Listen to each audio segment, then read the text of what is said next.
Students बेटा आप लोग की ना फर्स्ट ईयर फिजिक्स में, चलो भाई जो बोलो, फर्स्ट ईयर फिजिक्स में चैप्टर नंबर 1 से जो टॉपिक आता है, यानी चैप्टर 1 जो जिसका नाम आप लोग का है मेजरमेंट, यूनिट नंबर 1 जो है मेजरमेंट में से जो टॉपिक आता है ना, उस टॉपिक का नाम है डायमेंशन। यानी 99.9% चांस यही है कि टॉपिक कौन सा आएगा, डायमेंशन। तो आज मैं डायमेंशन को ही क्लियर कर दे रहा हूं। उसका रीजन ये कि मिड टर्म के चैप्टर में जो चैप्टर शामिल है, चैप्टर 1 शामिल है, उस चैप्टर 1 में डायमेंशन का टॉपिक ही आएगा। तो आज डायमेंशन को डिस्कस कर लेता हूं और फिर आगे जो एक दो क्लासेस मेरे पास और होंगी तो उसमें इलेक्ट्रिक डायपोल और जो टॉपिक्स रह गए उनको क्लियर कर लेंगे। फिलहाल डायमेंशन की तरफ आते हैं। देखिए डायमेंशन करते हैं इस तरह से, 2 मिनट मुझे सिर्फ और सिर्फ दीजिएगा और 2 मिनट के बाद जो बाकी मिनट्स हैं वो खुद ब खुद आपको समझ में आना शुरू हो जाएंगे। तो फोकस सामने कर लीजिएगा। देखिए डायमेंशन की अगर बिल्कुल बात की जाए ना, तो डायमेंशन क्या होता है या किस तरह से होता है, ये तो जब मैंने डायमेंशन का फर्स्ट लेक्चर दिया था उस वक्त मैंने पूरी डिटेल में चीजों को क्या किया होगा, क्लियर किया होगा। अभी फिलहाल सिर्फ इतना समझ लें कि डायमेंशन का जो पेपर में सवाल आएगा ना, बोर्ड के पेपर में जो सवाल आता है वो इस तरह से आता है कि आपको कोई सी भी फिजिकल क्वांटिटी दे देंगे, कोई सी भी फिजिकल क्वांटिटी दे देंगे, इधर देखें, और वो कहेंगे इसकी डायमेंशन निकालें। यानी सवाल जो बोर्ड में आएगा वो आएगा दो में से एक आएगा, या तो प्रूफ वाला आएगा, प्रूफ वाला मैं बाद में कराऊंगा, अभी फिलहाल करा रहा हूं कि वो सवाल आएगा find the dimension of the following. अब find the dimension of the following करके वो कोई सभी आपको कोई सी भी फिजिकल क्वांटिटी दे सकते हैं। अब डायमेंशन बुनियादी तौर पे ना याद रखिएगा, सबसे पहले नंबर पे होती है मास। जहां मास आए ना वहां लिखते हैं कैपिटल एम। सिर्फ सुनते रहेगा, ये इंशाल्लाह भी आधे घंटे के अंदर डायमेंशन का कॉन्सेप्ट समझ में आ जाएगा। थोड़ा सा तेज इस वजह से कराऊंगा कि रिवीजन क्लास है बुनियादी तौर पे, और रिवीजन में थोड़ा सा तेज काम कर होता है। डायमेंशन मास है और मास में क्या लिखा जाएगा भाई, एम। दूसरे नंबर पे याद रखिएगा आती है लेंथ। लेंथ की जगह क्या आएगा, कैपिटल एल, ठीक है। इसी तरह तीसरे नंबर पे क्या आ जाती है, टाइम, टी। अच्छा इसी तरह चौथे नंबर पे आ जाता है करंट। अब करंट में कुछ लोग ए लिखते हैं और कुछ लोग आई लिखते हैं। अब वो कैपिटल ए जो है यहां पे बहरहाल हम क्या लिखेंगे, आई लिखेंगे, ठीक है ना। नॉर्मल पे इसमें कैपिटल ए भी कुछ बुक्स में लिखा हुआ देखा है मैंने।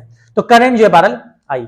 अब आप कहेंगे क्या मतलब है, क्या सवाल क्या होगा, सवाल अच्छा कोई भी कांस्टेंट है, ये याद रख लीजिएगा, कोई भी कांस्टेंट है।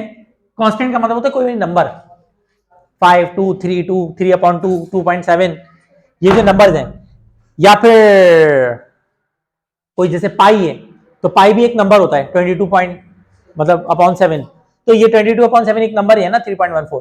तो ये सब जो है कांस्टेंट है और कांस्टेंट की कोई डायमेंशन नहीं होती है। अब सवाल कैसे आएगा, सवाल ऐसे आएगा, वो कहेंगे फाइंड द डायमेंशन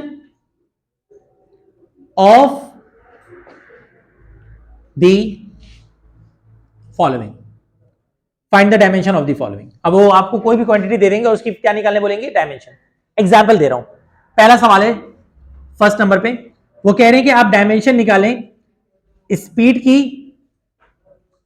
या फिर वेलोसिटी की। अच्छा वेलोसिटी और स्पीड दोनों की डायमेंशन एक ही होती है, इसमें से एक साथ ही करवा दे रहा हूं।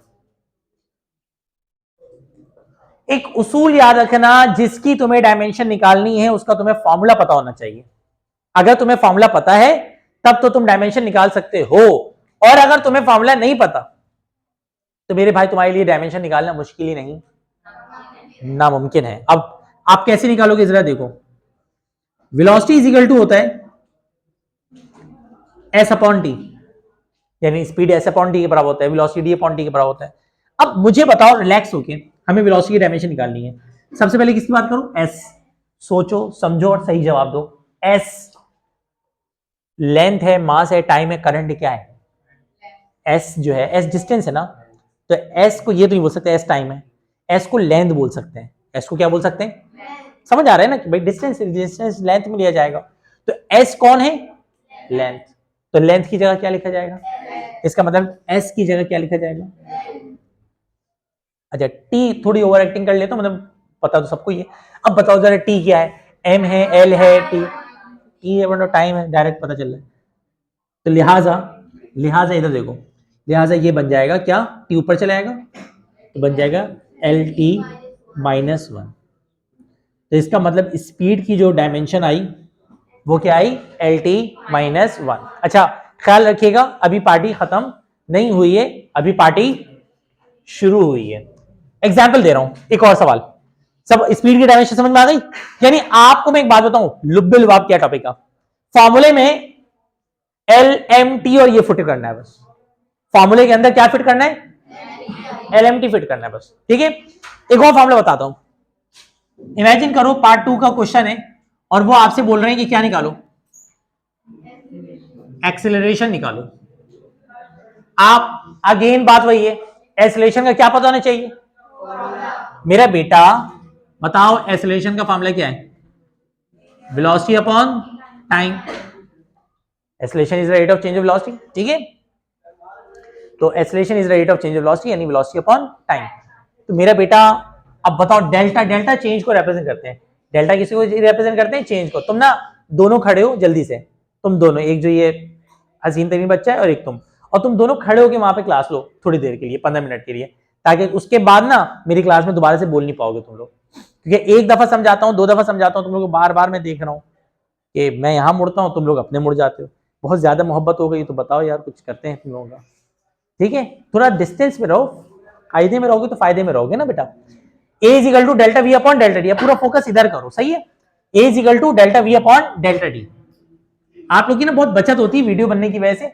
मैं खुल के कुछ बोलता नहीं हूँ कि यार वीडियो बन रही, जाहिर सी बात है उसने अपलोड होना है, लेकिन आप लोग ख्याल रखा करें, मैं वीडियो को बंद भी कर सकता हूँ। वीडियो बंद करने के बाद फिर जाहिर सी बात है कि मैं अपने हिसाब से बात करूंगा, लेकिन अच्छे बच्चों की तरह पढ़ाई करो। मैंने बार बार रिपीट किया है, जब पढ़ाई हो रही है उस टाइम पे सिर्फ आप फोकस करें, बाकी फिर आप मस्तियां करें।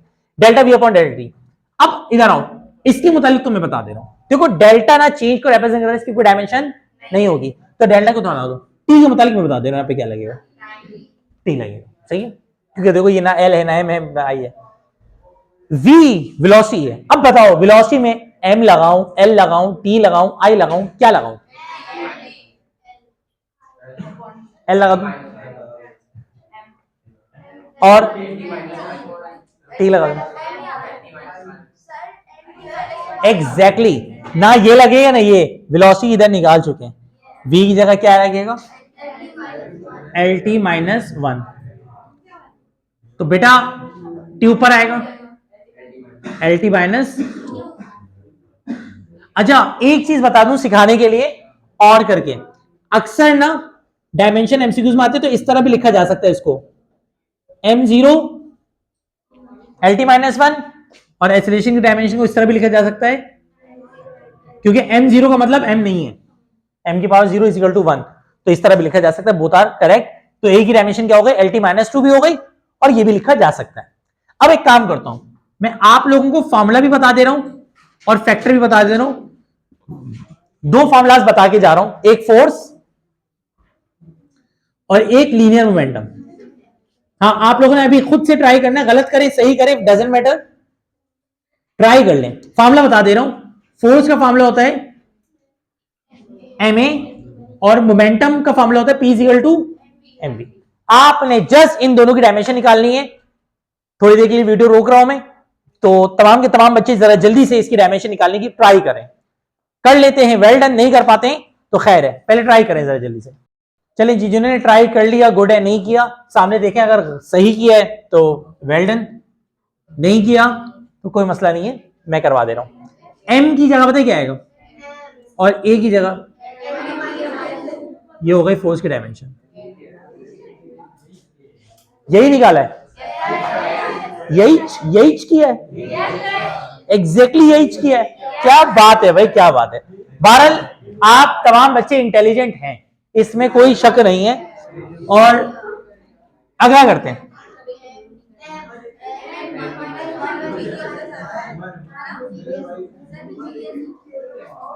हटो बच्चों वाला सीन हो गया, दोनों क्वेश्चन से ही कर डाले।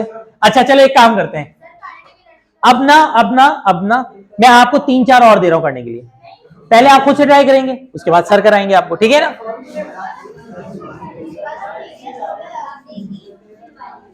वो कहते हैं हमने आपको उंगली पकड़ाई थी, आप डायरेक्ट गले लग गए। तो ये वही हुआ है, आप लोगों ने अच्छा करके दिखाया तो मुझे कॉन्फिडेंस मिला है। यार चाय से याद है, मैं अपनी चाय कहाँ भूल के आ गया। पावर, मैं ऑफिस में चाय भूल के आ गया हूँ, अभी पी के आता हूँ। पावर का फॉर्मूला बता दे रहा हूँ, बल्कि पावर से पहले पता है क्या निकालो, वर्क निकालो। फॉर्मूला बता दे रहा हूँ, वर्क का फॉर्मूला पता है तुम लोगों को, W=md। एक ये वाला करो, एक है पावर का फॉर्मूला होता है W/T, तो पावर को निकालो छठे नंबर पे। उसके बाद एक और मैं निकालने बोल रहा हूं, 4 दे रहा हूं बस।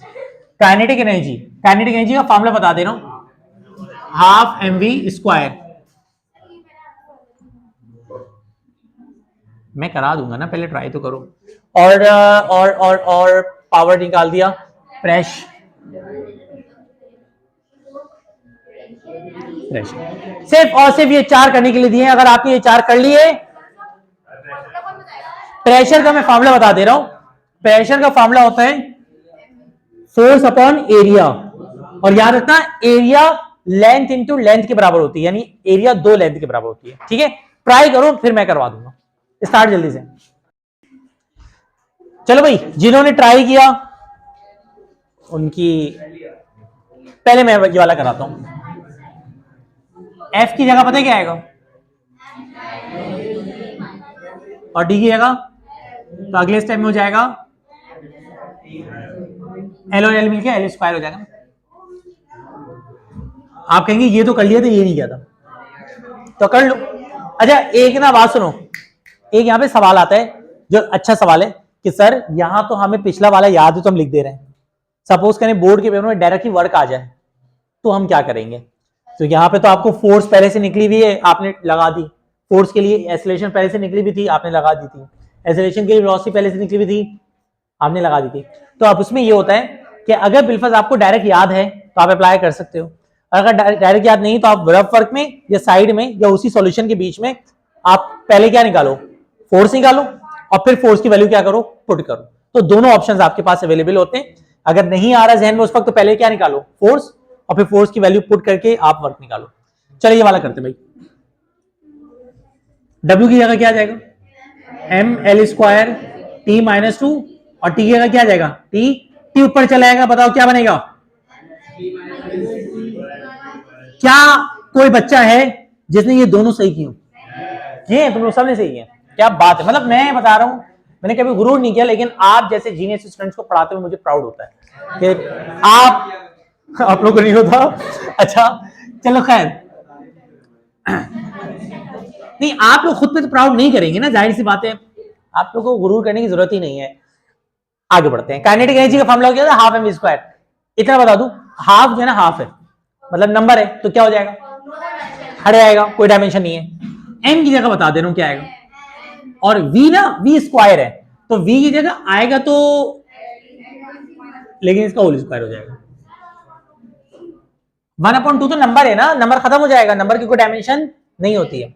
अब अरे बहन डिवाइड भी 1/2, 2 डिवाइड कर रहा है, मल्टीप्लाई कर रहा है, कुछ भी है, 1/2 की कोई डायमेंशन नहीं होती है, एज इट इज नहीं उतरेगा, खत्म हो जाएगा, गायब, कहां गया पता नहीं, ठीक है।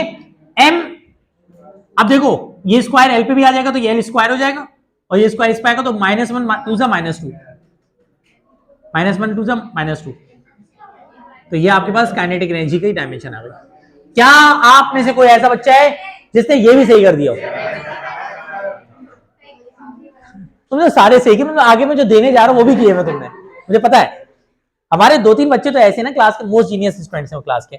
उन आगे चलते हैं, देखो इधर क्या आएगा,